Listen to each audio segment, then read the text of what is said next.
Okay, let's get started on our May Maker boxes, friends. So before I started, I did pre-moisten my sponge brush and I got some paper towels wet and ready to wipe off some paint. So I suggest you do the same, and you will also be washing out the sponge brush. Now, I did not wash out the sponge brush just to save time. I did just continue to use new sponge brushes, and if you have other sponge brushes from previous boxes, then by all means, I suggest doing that. But if you need to rewash them, just know that you can wash the sponge brushes and then you can start with a new color. So separate all your pieces out like we always do. Your hanging piece for the cutting boards will be all black, and then your cutting boards will be the variation colors of brown paints that are included. And now I do want to say, just to put it out there, these cutting boards are for decorative purposes only. They are not intended to be food grade acceptable. So just wanted to say that.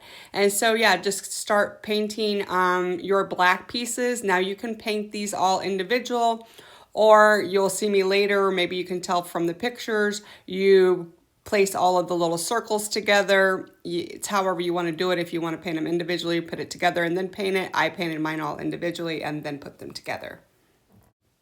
You're also going to want to grab some painter's tape to hold those small pieces down while you paint them. Just helps so you don't have to hold on to them.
So this is where we're going to start gluing some of the pieces together.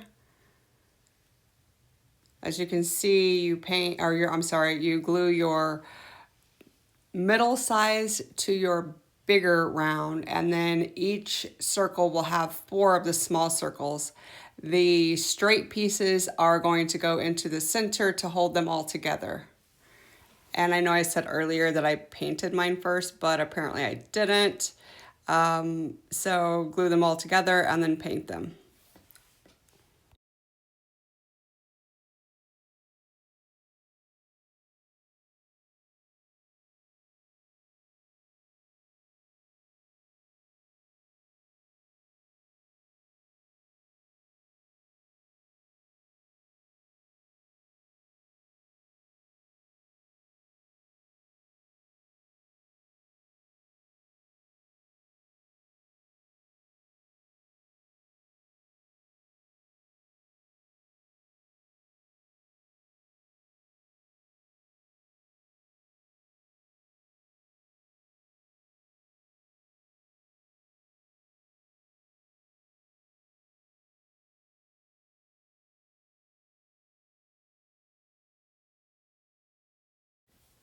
Set those pieces aside and let them get a good dry on them. That glue does tack up nice, so it's not as long as you think.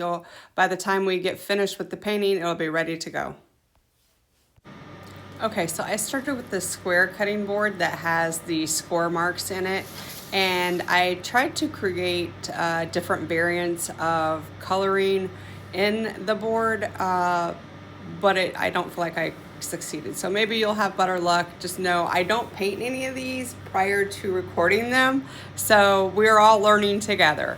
So I started with the darker paint, and then I go in with a medium paint, all browns. And you know, you don't have to be exceptionally straight on that edge, but you just follow the line, and you'll be fine. So I go every other one while I have the dark paint on. And um, what happened whenever I did this was, because that darker paint had a little bit of time to dry on it, and I used the paper towel to start wiping off the paints. That dark paint had dried a little bit, so I just didn't scrub it off. I left some of that on there, and that's why in the picture you'll see this board has a little bit of that brown variant on it, and I kind of liked it. So keep in mind, if you let these paints dry a little bit and then wipe them off, you'll get a little bit of that chippiness on them. So just a little bit of tidbit there.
And then this is where I start with the wiping. And at first I was worried about getting the colors mixed, but it all worked out fine. And you'll see me here, I start with those darker browns, and I realized that some of that paint that's a little bit more dried wanted to stay on there, and so I just wanted to keep it there. And you just continue. If you wanted to leave the medium brown paint on a little bit and let it get a little bit more of a dry, I did not let mine dry, and you don't see much of a variant between the two colors. So yeah, just try that.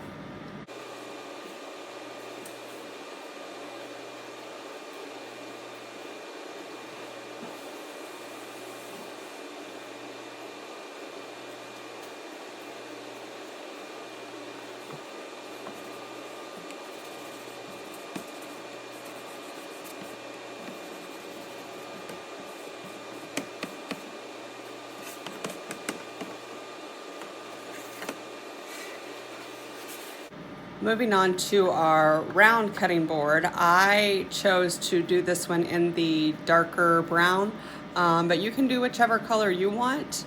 And then the details around it, just take your time, try to stay in those lines, and you'll see me in the end. I take that paper towel and kind of wipe a little bit of that paint off. So you'll be fine with it, and and you don't even have to do this, the outline of the wreath in the white. You're still going to see that come through after you wipe this paint off.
Okay, moving on to the oblong square one. It looks like I used the dark paint, or yeah, the dark paint for this one as well.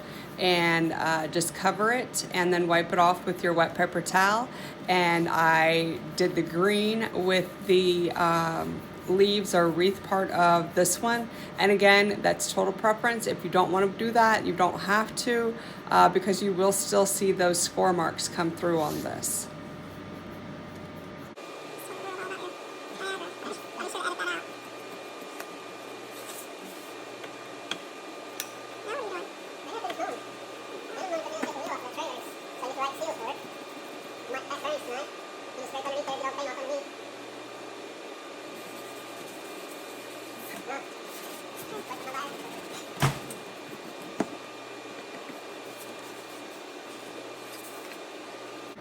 And moving on to our last oblong round one.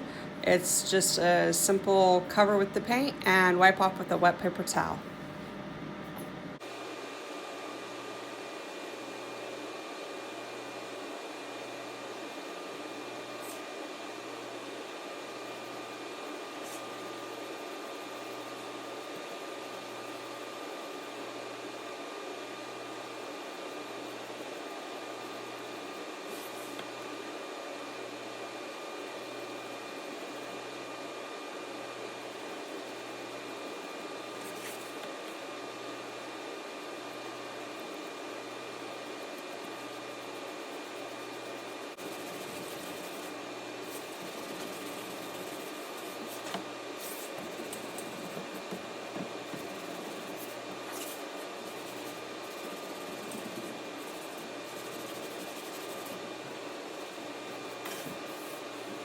So this is where I paint the hanging pieces for the cutting boards.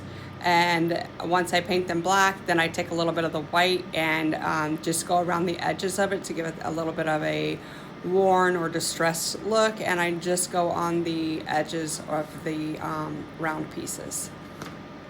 And also the oblong hanging part.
Okay, so this is where I go in with that little detail brush and just follow those lines and color those leaves in to give it a little bit of color. And then once I do both ends, I go back with a little bit of the wet paper towel and my fingertip and just kind of take off a little bit of that paint to give it a worn look.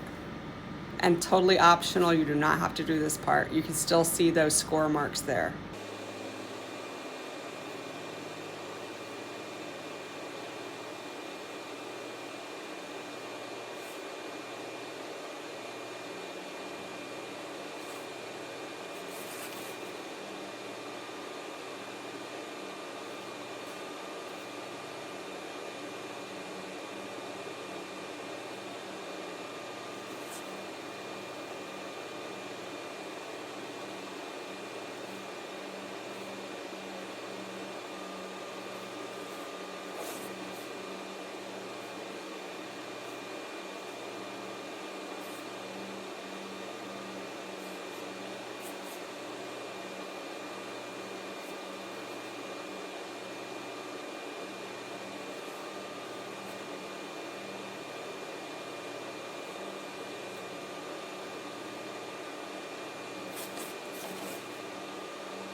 You have no idea how much I'll make for you, dear.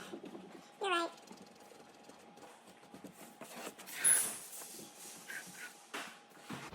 Okay, we're going to assemble the hanging piece. Now, as you can see, I only painted one of my bar pieces, but then I soon realized that you would see that, so I went back and painted the other piece. So you can do it in the beginning or as I did.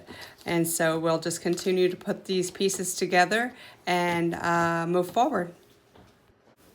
So the two bar pieces, I realized that I did need to paint the one behind it. So I do later go back and paint that piece. So it's up to you whether you do or you don't. But you can see me here starting to add those worn edges, distressed, whatever look around the hanging pieces on this. And I'll do the bars as well.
This is where I start gluing the bars to the round bases and realize that I should go ahead and paint that bottom piece black.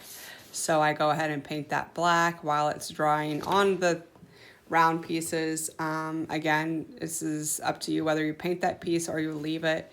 But once you get that painted or not, then you put it together with the glue using that straight piece that you put the round pieces together with. And then the other bar just simply sits on top of it. And then the two small square pieces are just more like a decorative piece that goes on top of it. It just gives it adds dimension to it.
So here I am adding the leather strips to each cutting board.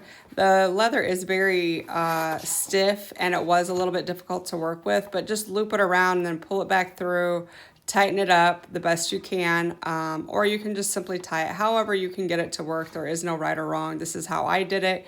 You find whatever works for you, but that's the step.